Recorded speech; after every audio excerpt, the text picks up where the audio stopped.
Después de la creación de Adapa, los dioses convivían con el hombre y la raza humana proliferó en número.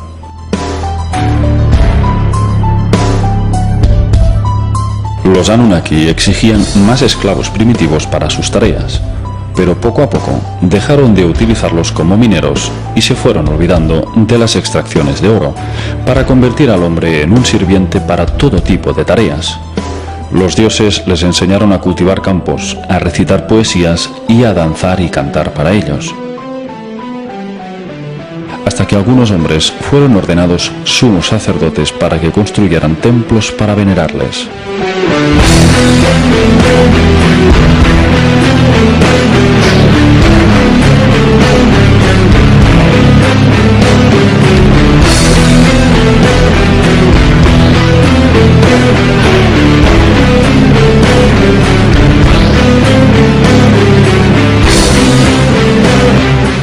Cada Anunnaki alimentaba su egocentrismo fundando una ciudad propia para ser venerado como un dios.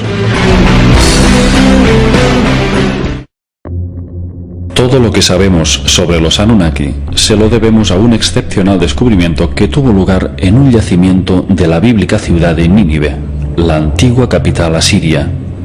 Fue en el siglo XIX, en las ruinas del palacio de Asurbanipal, donde encontraron una biblioteca con los restos de 25.000 tablillas de arcilla con inscripciones cuneiformes, que nos relatan con detalle cómo esta civilización extraterrestre llegó a la Tierra hace 445.000 años y creó genéticamente al ser humano hará unos 300.000 años. ¿Quiénes eran realmente los Anunnaki?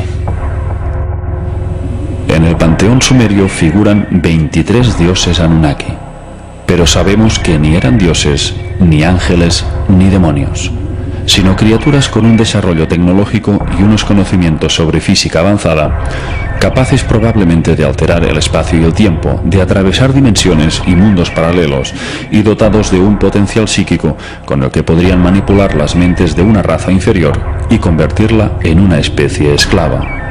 Ante una civilización tecnológica como la suya, el hombre les consideró dioses celestiales con poderes para gobernar el cielo y la tierra.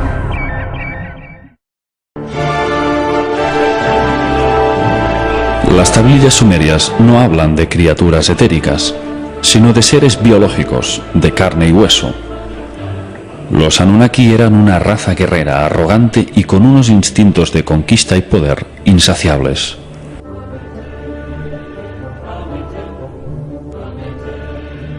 Sabemos por los grabados que físicamente en comparación con los hombres eran muy altos, probablemente una altura superior a los 2,5 metros, y también mucho más fuertes.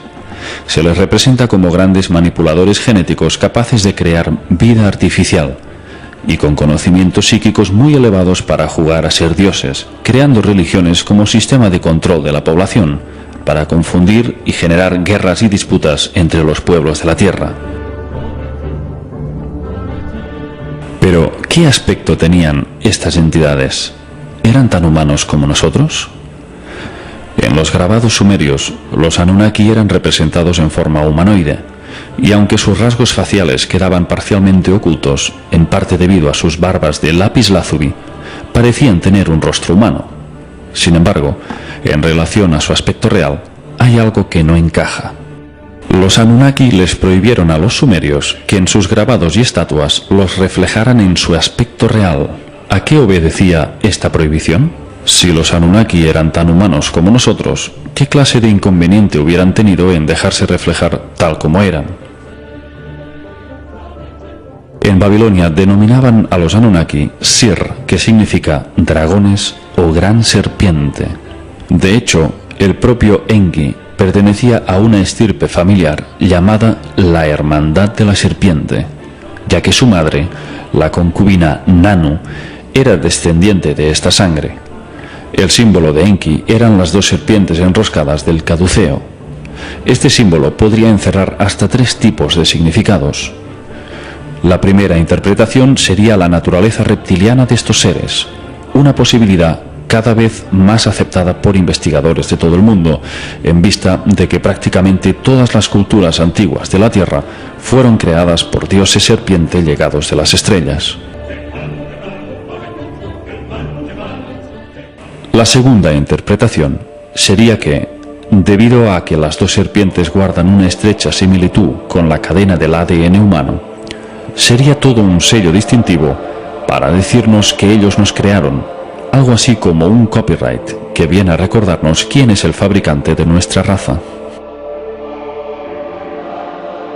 El tercer significado del caduceo sería la síntesis del conocimiento, de la sabiduría espiritual, ya que tal como viene simbolizado por el hinduismo, la serpiente enroscada es la energía kundalini que el hombre guarda latente en su chakra sacro, en espera de que ascienda hacia la iluminación, recorriendo todos los centros energéticos hasta alcanzar el séptimo y último chakra, el coronal.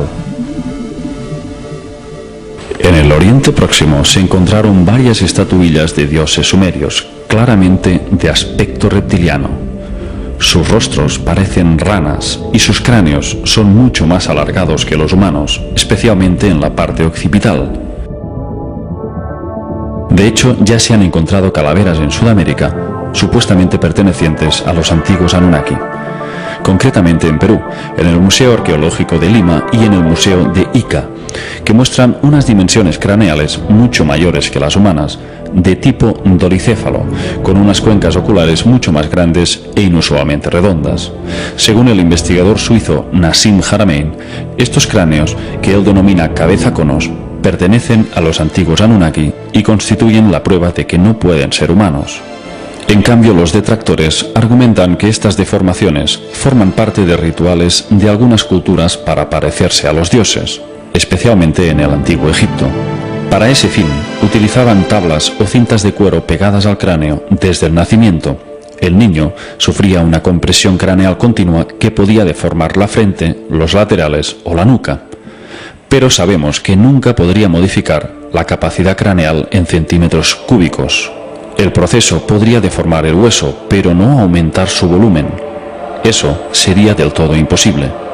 Y la prueba de ello es que los cráneos humanos encontrados que realizaban estas deformaciones no se parecen en absoluto a estos llamados cone heads, cabeza conos.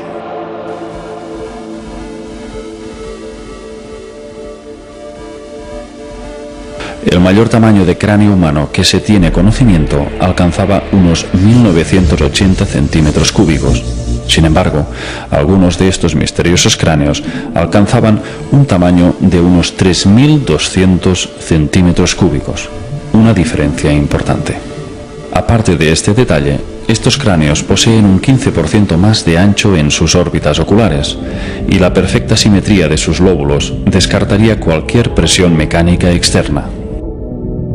Estaríamos hablando, pues, de seres que no se corresponden al hombre de Neandertal, ni el de Cro-Magnon, ni al Homo erectus, pero mucho menos al Homo sapiens.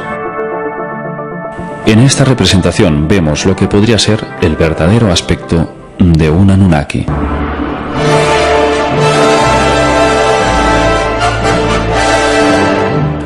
Según las tablillas, eran seres territoriales, belicistas y tremendamente ritualistas. Se regían por la numerología y realizaban sacrificios humanos y animales en fechas señaladas como parte de un ritual de invocación hacia otras dimensiones.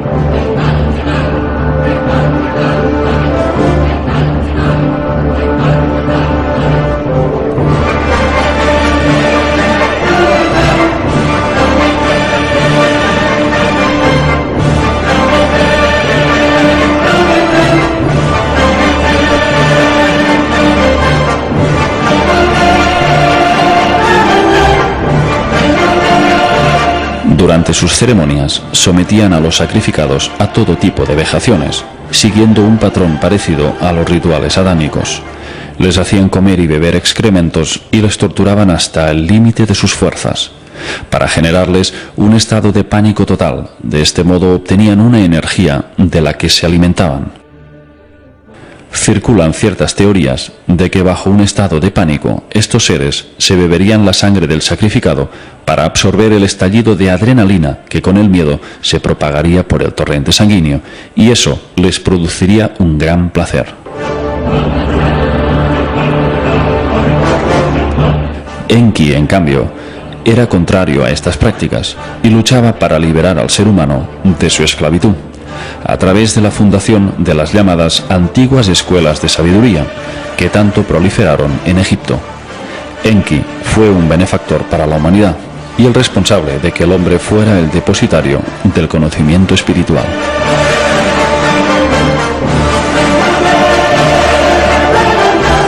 Fuimos visitados en el pasado y posteriormente creados genéticamente por una raza de reptiles humanoides.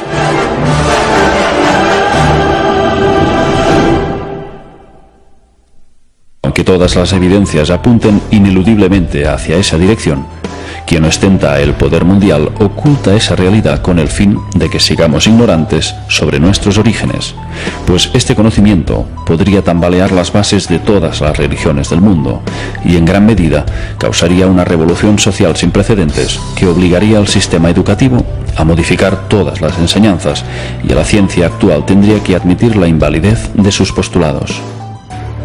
Entre el 10 y el 14 de abril del 2003, en plena invasión de Irak, el ejército de los Estados Unidos saqueó el Museo Nacional de Antigüedades de Bagdad y robó grandes cantidades de figuras, tesoros y tablillas que nos hubieran revelado mayores detalles de la conexión reptiliana de los Anunnaki. El 80% de los 170.000 objetos que albergaba el museo fueron robados y destruidos. Durante el saqueo, un incendio en la Biblioteca Nacional de Bagdad destruyó archivos de incalculable valor.